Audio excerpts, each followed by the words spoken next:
Welcome to the Asking Why podcast. I'm your host, Clint Davis, and we are at episode 140, guys. So we've made it a long way in the last couple of years, and we just want to, thank you for listening and thank you for sharing. Please continue to get that out to your friends and your people so everybody can find healing.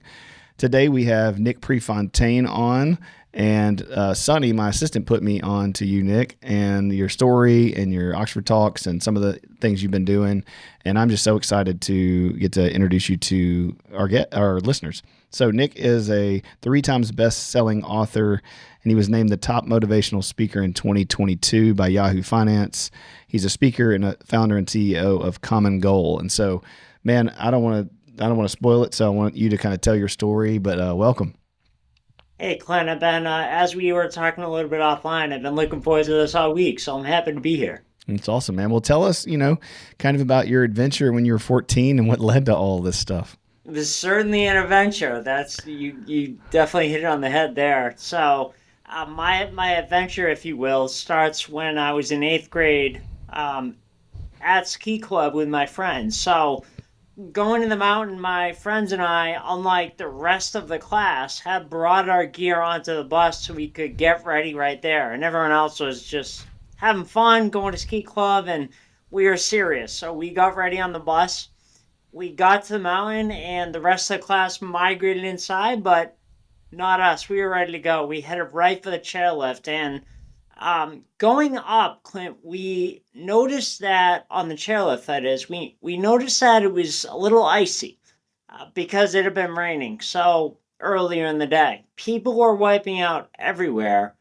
However, needless to say, it wasn't our first go around. We were pretty experienced, and I got to the top, buckled into my snowboard, and took a breath of that crisp winter air and confidently charged towards the biggest jump in the terrain park with all my speed. And going up to the jump, I caught the edge of my snowboard, and that's the last thing I remember.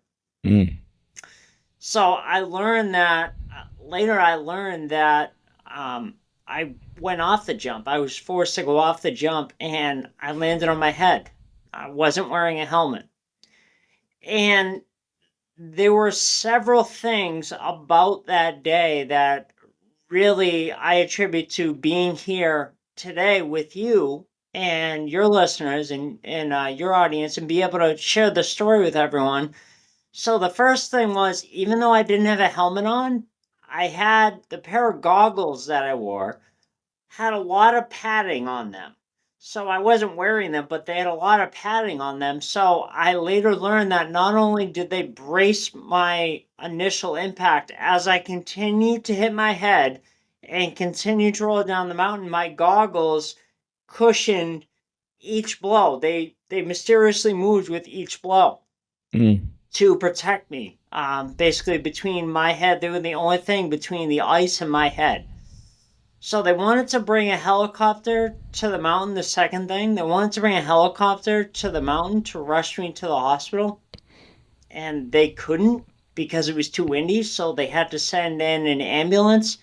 And out of the 6 paramedics, there was only one who could intubate on the spot.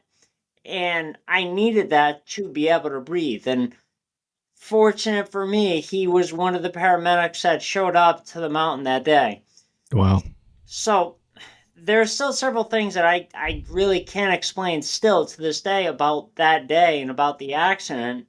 However, I realize now after the fact that one of them is the reason why I'm able to tell this story and I'm able to help people that are also going through things. Is you can take action with your first step. And taking action with your first step is the most important thing, because there are so many people that are frozen, they're stuck, and they don't know what to do. But the magic happens in actually taking that first step.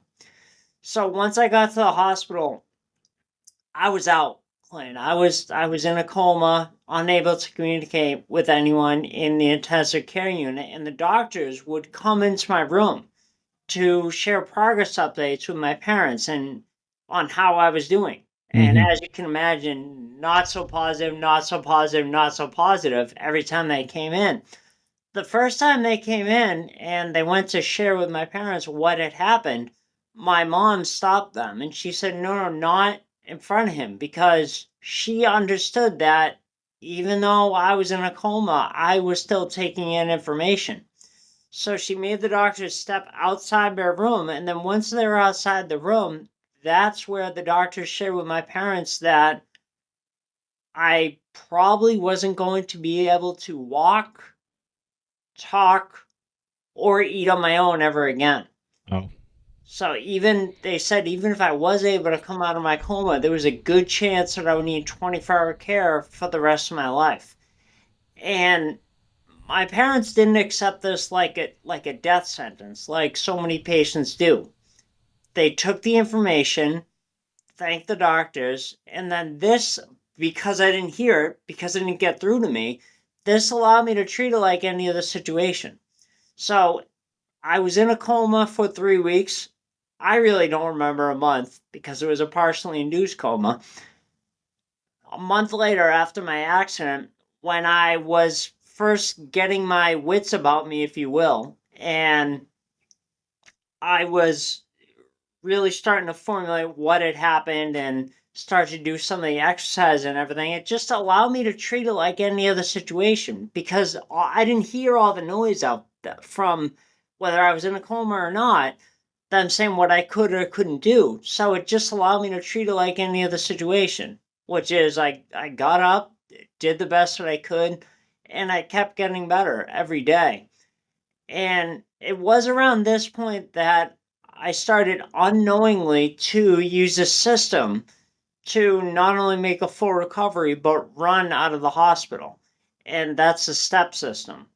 So I overheard my parents, and this was still before I could talk. So I wasn't, if anything, the loudest that it was a whisper before that could even happen, and I was still in a wheelchair. I can remember overhearing my parents talking with the doctors and my therapist, and them saying, okay, what do we have to do to make sure Nick makes a full recovery? And I heard in the back of my head, no, you're going to run out of the mm, hospital. So them running out of the hospital became our common goal. And it was right around this time that I started to unknowingly use a system to run out of the hospital, and that's the STEP system. So, STEP is an acronym, it stands for support. So, support, make sure you have the support of your family and friends right from the beginning. This is going to have you falling back on relationships that you built prior to your setback. Then T is trust. So trust that once you take your first step, your next step is always going to be available to you. And this also is about trusting that voice that you have inside of yourself telling you what you really should be doing. And I've already outlined that I heard the voice in my head that was, all right, you're going to run out of the hospital, but I'll let you know a little bit later how that voice came out again. And it just kept getting louder and louder and really led me to what I'm doing today. So that um, if you go to the next letter, E is energy. So maintaining your energy allows your body's natural ability to be able to heal itself. So medication has the potential to get in the way of that. This is interesting that after around the same time, around about a month after my accident, I still really wasn't clear to walk yet. So I was still in a wheelchair, and whenever I got up in the middle of the night, I would always need to help. I would need help to go to someone to walk me to the bathroom and make sure that I was okay and nothing happened. Well, I got up one time and I tried to get I think it was my grandfather at the time that was staying with me that night, tried to get his attention and he couldn't hear me. So I was like, all right. And I just figured it out. I managed to like hobble my way to the bathroom and use the bathroom. Nothing happened. However, the hospital found out, and the next day they freaked out. They were like, well, we can't have this. This is liability. We're going to give him this many cc's of this medication, that many cc's of this other medication a couple hours before bed, and he should be able to sleep through the night. Well, my mom, who was with me all the time, and she was my advocate, that's one of the things I talk about within STEP, the ebook, which I'll give your listeners a way they can download that for free at the end. that's part of your support is make sure you have an advocate. Because I had an advocate with me at all times, my mom was like, "No, you're not. You're not gonna give him a bunch of drugs before he goes to sleep. Just to." And I realized, Clint, they're probably doing it. They're doing the best that they know how. They're doing the best that they can. So, but they're just treating you like everyone else. So, my mom said, "No, you're not. Just tell him not to do that." And that's what she did. And they told me not to do it, and it didn't happen again. So that's why I just wanted to stress the importance of having an advocate there. So then P is persistence. So persistence, once you've taken your first step, keep getting up every day and taking your next step, no matter how small. And by doing something every day, you're going to be building an unstoppable momentum. And if you fast forward less than 60 days later, I ran out of the hospital. I realized my goal. However, really wasn't like my work was done. I had to continue to go to outpatient therapy for the same things, physical, occupational, and speech therapy for another 6 months, along with being tutored all summer long, 5 days a week, in order to continue on to high school with the rest of my classmates. So I'll take a breath there and see if you have any questions, Clinton. We can explore it wherever you want to go. No, it's good, man. I mean, I think, that's your experience, is that you saw that the support that you had in any crisis, I think, is very, very important. A lot of people don't have support. And I think what people have to realize is that, wherever they're at, if they're in the middle of crisis, right, they need to find that support. They need to be able to, in some ways, if they don't have a family, if they don't have friends like this, that's why it's important to build it. It's why it's important to build community, because at some point we're all going to go through hard things. And when we're left alone in the dark by ourselves and we don't have that support, I mean, we really can't do it on our own, that we can't survive things on our own. And in your sake, being able to have parents that were healthy, that were there, that were supportive, man, that's, important. And then, trust, like, I think everything is built on trust. If you can't trust the people who are taking care of you, if you can't trust yourself, your nervous system gets so dysregulated. You stay in a sense of hypervigilance all the time. Your cortisol levels are always pumping through your brain. Healing doesn't happen to your body. If it's a physical or emotional or spiritual issue, healing is slower when you've got the wrong hormones going on. Then we all need to be able to feel safe and calm in order for our bodies and our minds to heal. So I love that. And then I think about the next one, which is energy. And I think, you kind of went on a little bit down the doctoral, problem over medicating. And I see that a lot in therapy. I see that a lot. My kids have food allergies. I've seen that when my wife gave birth to both of our boys naturally. And so in a lot of Western medicine kind of situations, they do overly complicate things with drugs when the body does want to heal. The brain wants to heal. We need to be drinking water, getting sleep, exercising, doing resting, doing basic things that we have control over. And yet, because of liability and cover our butts, a lot of times we go places and majority of people don't want that. They don't want to do the hard work. They want the instant pill and the thing that's quick. And with injury, like, you're right, so many people think that, laying up and taking medication is what's good for you because it kind of superficially fixes something. It's a Band-Aid on a bullet hole. But in reality, it can slow the progress of healing and hurt. And then the last one, persistence. Yeah, I mean, you gotta keep fighting and keep pushing through it. And I think in American culture, at least, we're raising people who are less resilient, who have grown up in a culture where, they have a screen in front of them. They have all the resources and things they've needed. And as soon as something gets hard, they quit. And as soon as a kid doesn't like something or a teenager doesn't like something, a lot of times parents just go, well, it's hard for them or they don't like it, so let's just move on to something else. And I think that persistence, is super, super important. So I think the steps are definitely needed and accurate in the way that you describe them. Oh, thank you. I appreciate that. So if you kind of move on a little bit more than that, I'll share how this whole thing came about, and I started to work with Common Goal. So if you go only 18 months later after running out, you know how you could probably relate to this.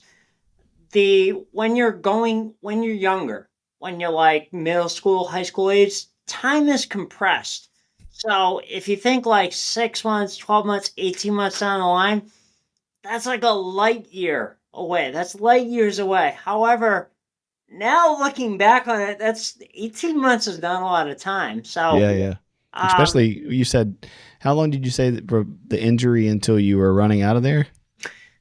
that was less than 90 days. Right, that's crazy.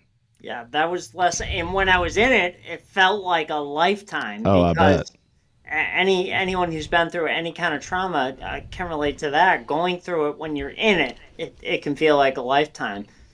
But if you kind of fast forward only 18 months later after finishing my rehab from outpatient rehab from my snowboarding accident, I got my start in real estate, and that was door knocking pre foreclosure doors or homeowners that have received a notice of default letter from the bank, meaning that they had missed a few payments on their mortgage, but the bank hadn't foreclosed yet. So it took a mentor and a coach reflecting this back to me that so only they asked me, so Nick, only 18 months after finishing your rehab from being in a coma and your snowboarding accident, you were knocking on distressed sellers' doors, trying to set up meetings for an investor to meet with them about potentially buying their home. And I was like, I kind of look back and I'm like, yeah, that is kind of soon. And because it was so soon, I feel like it was a part of my recovery. Mhm. So going door to door, helping people out of their unfortunate situation. So if you go a little bit, I did that throughout high school, and then after high school, I got my real estate license. Started helping buyers and sellers. Eventually transitioned, letting my real estate license go, working with my dad and our family real estate company as an investor. And then all throughout that time, Clint, I've always had I've always had this voice, like back to the voice in the back of your head. I've always had this voice in the back of my head since I got out of school that's saying, yeah, Nick, this is great. Like, I'm glad you're able to have success and support yourself. Um, However, what you really need to be doing is helping trauma survivors to thrive with the rest of their lives. So, not only get through their trauma, but thrive with the rest of their lives. And it's really always something that I've naturally done. Like whenever someone's had an accident and they know me and they're familiar with my story, they'll always, oh, have you talked to Nick? You got to talk to Nick. He'll help you. And I've always just done it naturally. And it's just always been a part of who I am ever since my accident. However, with our real estate coaching, now a coaching and consulting company, as well as buying and selling real estate, I've got the opportunity to tell my story and share my story on stage at our events once or twice a year. And I've done that since 2016. So I always thought, okay, I'm scratching that itch. Okay, and that voice every time I did it got a little quieter in the back of my head. However, it just kept getting louder and louder. And someone who saw me tell my story and speak a little over 5 years ago in September of 2019 approached me after and said, I'm not looking to steal you from your dad.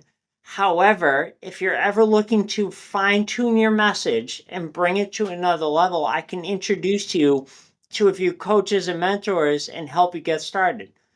Well, I still wasn't ready yet because I was still going through a voice issue that I developed in 2012 where it was almost like hard to get the words out kind of thing, and I eventually started receiving Botox injections along with their higher level speech therapy so that I was able to get my voice back. So I was still going through some issues with that. My voice was still strained. It was still tight. However, I always hung on to her card, and I hung on to her card until that voice issue kind of worked itself out of my system. In May of 2021, I finally reached out to her. and said, okay, I'm ready. What do I need to do? And she introduced me to her mentor, who's become my mentor. And since I had that first phone call with her in May of 2021, there has been no voice in the back of my head. And what that's evidence to me of, Clint, is that I'm on exactly the right path and doing exactly what I'm supposed to do in this life. And I think I share my goals with her and what I was looking to do. I said, "Do you think that's possible?" She said, "Yeah, absolutely." And I said, "All right, what should I do?" She said, "You should do the speaker salon, which is you commute to New York City for 6 weeks in a row, and then on the sixth week, you get to perform your talk that you've worked on for 5 weeks with me and up to 10 other speakers. You get to perform that for speaker bureaus, speaker agents, TEDx organizers, people who book speakers to speak, and you get to perform it in front of them." So I did that, and there was still at that point there was no common goal, and she pitched the idea to me of what it would look like to work with her one on one. And she said she specializes in working with speakers to help them build out their speaker platform. And Clint, I didn't even know what a speaker platform was. Um, However, I knew I just wanted more of her. And I said yes. And she was the one who really helped me launch Common Goal and develop the whole step system. So the step system has always just been something that I've dealt with anything in my life.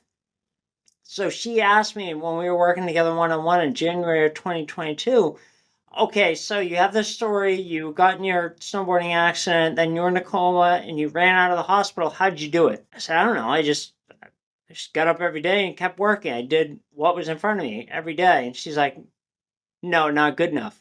She kept asking me like 6 or 7 layers deep to a point where I was frustrated. I was like, like I don't know what to say anymore. And like I think if I'm not mistaken, we even had to end the call that particular day. I was just very frustrated. However, what came out as a result of that is the step system. So she was the one that pulled the step system out of me, and now I'm speaking for brain injury associations and other organizations and associations who support individuals that are going through trauma. I share the step system with them in keynotes and other teachings as well. The Really, to think of it, prior to working with her, the most that I had spoken for before was 15 minutes, maybe. That's it. Now I'm doing 50 and 60-minute keynotes for brain injury associations all over the country. And last week I did the Brain Injury Association of America for their webinar for them, their Wow, Butch that's awesome. Altman memorial webinar. So, like, without her, would I have got there? Yeah, but it would have taken me 10 or 20 years. So it certainly shortened my learning curve, that's for sure. Shortly would be a good word we can use. I'm stealing that from now on. We can add it. Yeah, yeah. Add it to the dictionary. That's right. I love when words come together like that, and especially in the speaking world, right? Yeah, man, that's awesome. I mean, I think a lot of what I help people do as a therapist is what you're doing. It's taking a horrible situation, a broken situation, and turning it for good. I'm a Christian counselor, and so I work with non-Christians and Christians, but for us, there's a scripture that says that what Satan meant for evil, God turns for good. And, helping people, whether Christian or not, take their story, their most horrible moments, and rewrite those things and step out of those things like you're doing. And then even further, going and using it for other people is such a purpose-driven life. It's such a purposeful way to live your life. And you're getting to do that, man, to be able to, all these years later for the snowboard accident that could have been the thing that, devastated your life and was the worst thing. Now you're getting to speak in front of, thousands of people who have stories and struggles and who are hopeless in their injuries. And you're shining some light in that and showing that people can come out of those things and have a success story. And that's so encouraging and incredible, man. I appreciate that. Yeah, Absolutely. I appreciate that, and I'm blessed to be able to have this platform and to be able to share my story like I'm doing. Yeah, man. Because that gets the word out there, and the more people that I can help with sharing the step system, um, sky's the limit, really. Yeah. Because So tell me what common goal is, and kind of if somebody's listening to this and they're in a situation, or they know somebody in a situation where they're injured, or having similar problems, how can they get in touch with you, and then what is it, and how does it help them?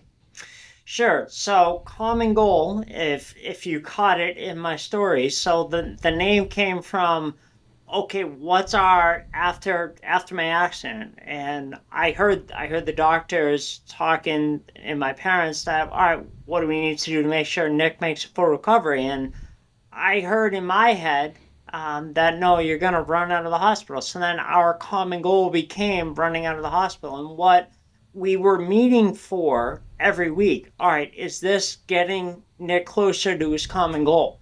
And we had to make sure everyone was on that same page. So, with where did all right? So that's where it came from. That's where common goal came from. The name. The step system is really what we get to work with. So in any other talk, it's and if you saw my Oxford talk, it was just sharing like a 10,000 foot view of Mm-hmm. the step system, and really that's what I've been able to share with everyone today. However, um, there's like so many more layers to that, and within each one, so within support there's like individual bullet points: support, trust, same thing with trust, energy, persistence. So within each one there's so much more material and so many more nuances and everything. And in my keynote, 50 and 60-minute keynotes, I get to really go into depth and teach the step system and really tell a bunch of fun stories Mm-hmm. about from when I was in the accident and everything. And one of those, just if I could hit it real quick, Sure. is I know you mentioned, and I find myself repeating this um, to this day pretty often, a few times a week, I think you could say, is that people hear that, oh, okay, you had a great family, good for you. I don't have a family, so therefore I don't have support, and therefore the entire step system won't work for me. No, not really. Because that's actually one of the things specifically that I talk about within Step the ebook, is that your support doesn't have to be just your family, just the people who you're related to, or just your friends. Doesn't have to be just family or friends. Your support can be a neighbor, anyone who's coming around all the time or coming around often to say, "Hey, can I help you with anything? Is there anything I can do for you?" But because you're not open to receiving help from different areas, if you're closed off and a no, it can only be family, then you're really closing yourself off to receiving that support from anywhere. And Mm-hmm. I would tend to bet that you do have that support. We all have that support. It's the world that we live in. You just need to be open to it. And by being open to it, you're setting yourself up for success where you're able to receive it. But you have to be open to it first. That's a huge point. Yeah. I mean, I think you're right. I think, people can feel alone in a crowded room, and lots of people don't have good family support, but there are people around them that, would be a good support if they could open themselves up to it. I remember this is 13, 14 years ago now, but we were going through a family crisis, and I wasn't very good at receiving support, and our church had to come around us and help us, and financially and emotionally and spiritually, and with groceries and all kinds of things. And there are people out there that want to help and are available, but sometimes you have to open your hand to it and look around and open your eyes and see who's actually available. So I think you're right. For people listening, they go, well, I don't have any support and I'm all alone. Part of going, to you or me or somebody who's coaching them or helping them or counseling them through it is asking those hard questions, is helping them see. And I can imagine, obviously you're given the 1,000-foot view of the step process. But yeah, as a coach, as you're walking people through that, that's the fun part of doing our jobs is we get to kind of ask those hard questions and push back against lies and help them shape, using steps of some sort, whether it's the actual step process or whether it's the stuff that I do. There's a lot of overlap, and it's really cool for you to be able to sit with people and people that come to you. I'm sure, as you've seen this, like when people are in crisis, they're either hopeless, right, or they're ready to get out of it. And for you, it sounded like you were able to cut out all the noise and really fight and push and have a miracle happen. And there are people out there that I think just need that hope and that encouragement. So it's awesome that you're doing a great job of doing that. Oh, thank you.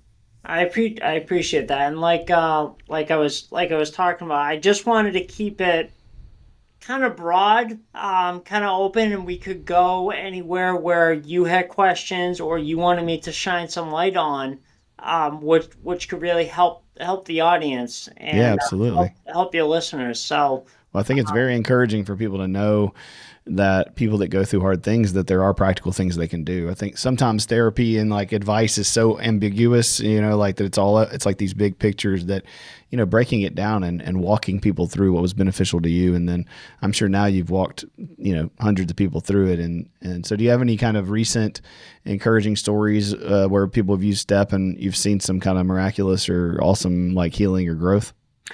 I think really, really it's helping people that are, especially after a life challenge, setback, or trauma, it's helping them to get through it and just focus on what they're dealing with next. Because this all sounds great, like for us to talk about, and even someone who's had an accident and they're even a few months removed from it.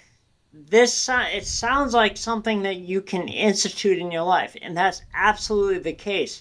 I think when you're going through something, especially a trauma initially, you're just getting up and focusing on what's in front of you every day. Because if you look beyond that, it can be overwhelming. Mm-hmm. Well, I love that. That's why it's called STEP, right? It's like you literally some days have to just put one foot in front of the other. You just take one step that day. And sometimes when I work with people with depression, it's like, yeah, did you get out of bed? Did you take a shower? Sometimes you're that far back and that's the one step you can do. And so it's helping people see, it's just one step at a time moving forward, which, leads to the P of persistence. I think it's not giving up. So what would you say in your story was like the motivating factor, because you kind of, you developed this process or the STEP idea while going through it, but what was your kind of guiding light for the end goal? Like you call it the common goal, and yours was to run out of the hospital. What is it now? Like what's the driving factor for you right now? So it was, all right, so let me go back a little bit. During my accident, it was to, like, after I got in the accident, it was everything that I was doing was to run out of the hospital. However, after I did it, after I ran out of the hospital, it wasn't like I could just, all right, I'm all set. I can sit back and take it easy. Right. It's one of the things I talk about within persistence is, Clint, is really that, and you can use the STEP system to approach anything in your life. So one of the things I talk about within persistence is you have to be doing something every day. Now, I'm not saying you got to be doing 7 or 10 hour days every day, and especially after a trauma where your energy is going to be reduced. However, by doing something every day, whether 15 or 20 minutes on your day off to do just one set of exercises, by doing something, you're building an unstoppable momentum that's going to carry you through the hard times, because everyone has hard times. I'm not going to sit here and say, oh no, it's going to be easy. It's not going to be easy. It's going to be work, and you just need to be prepared for that. And really, I forgot the second part of your question. No, it's fine. You were talking about persistence and how, that people have to stick with it, and you stuck with it. You ran out of the hospital, but then it was super hard. And I was asking kind of what keeps driving you now? Like, what is the common goal that you're going for now that, I'm sure your life is not, hunky dory, right? Like you're saying, like people, you don't just get through a trauma and everything goes well. So what's kind of the common goal that you're working on right now after getting through that and after starting common goal and working on it? Like what's your next thing that you're, persistently pursuing? Sure. So, okay. Now I have it in my mind clearly. So, this what I'm working on now, and really it's the same from when I first started this a little less than 3 years ago, which is I had I had the goal in mind that I wanted to be telling my story on stage, which I'm doing that. However, I just want to be doing more of it. Mm-hmm. So my goal is I want to be getting at least two engagements a month, anywhere from 2 to 3 per month. So it's just more. It's getting more of the same. So right now and within the past 3 years, I've spoke for brain injury associations primarily, because that's kind of the niche that I'm focused in right now. I mentioned the Brain Injury Association of America. I did a webinar for them last week. I'm going to be speaking next month for the Brain Injury Association of Vermont at their annual conference. They pivoted to virtually last minute, but that is going to be a virtual stage, a virtual presentation. It's just more of the same because it's more engagements. It's getting out there, getting the word out there. That's really my common goal right now. If you could sum it up in that. Yeah, that's awesome, man. Well, I wish you the best in that. And I think that, the step process, everybody needs steps. And especially people going through trauma, man, they need somebody to guide them and help them, like you said, one step at a time and giving them practical and strategic goals. And then, taking each one of those things down and personalizing it and breaking it down to their specific issues and pain points and struggles and, teaching them how, to push against the lies that they listen to so they can get up every day. And, everybody's story is different. Sometimes it's 6 months, sometimes it's 90 days, sometimes it's 5 years. But we can do it. We can overcome these traumas, whether physical or spiritual or emotional. I've worked with human trafficking victims for years and worked with, people who are injured, people who've lost children, people who've lost parents. And in the deep throes of the darkest moments, it feels hopeless and it feels helpless. But I believe that God, can redeem anything and can use it for his purposes and can make our lives transformed into something that's beautiful. And scripture says, you take ashes and turn it to beauty. And so, I think what you're doing is amazing and how you're helping people is so cool. And that you didn't let your story become one of like victimization and just, misery and, why me, but turned it into, man, why not me? And how do I help other people out of that? So I just applaud you and think that's so cool and courageous, man. Oh, thank you. And I wanted a couple other things that were coming to mind when you were talking is that I know and this is back to the voice inside of your head. I know as long as I'm following that and there's nothing in my head telling me that I'm not supposed to be doing anything else, as long as I'm following that, I really believe in my heart that God will take care of me. Yeah. That if as long as I'm doing what I'm meant to be doing, I feel like I'll be provided for. And really, there's no higher calling, I feel like, than helping people who are going through trauma to get through and thrive with the rest of their lives. That's awesome, man. Well, we're gonna link your common goal information and your books in the talk, and anybody who's listening to this who's going through a trauma or going through a struggle, man, there's so limited resources out there, to help you. That's not like a medical professional, right? That's not like deep in the trenches and kind of disassociated from real people. And so if you're out there struggling and you need some support, look up Nick's information or find somebody in your area who's like Nick, who's been through it, who can really walk you through, the physical trauma that's going on. So I don't forget. I'll after you're done, I'll give away the the ebook for free. Yeah, go ahead, man. All right, awesome. So what we covered is just a 10,000-foot view of the STEP system, believe it or not. However, when you go to nickprefontaine.com/step, you're able to download the entire STEP system for free and learn all about support, trust, energy, and persistence. And especially if you're stuck, it's a great place to take your first step today. Yeah, man, that's great. Well, we'll tag all that in there and link it in there. Chip's got that documented, and we'll put it down. Any closing thoughts or questions for you? That was it. Thank you. Yeah, man. Well, thank you guys for listening, and we hope you guys have a great day, and God bless.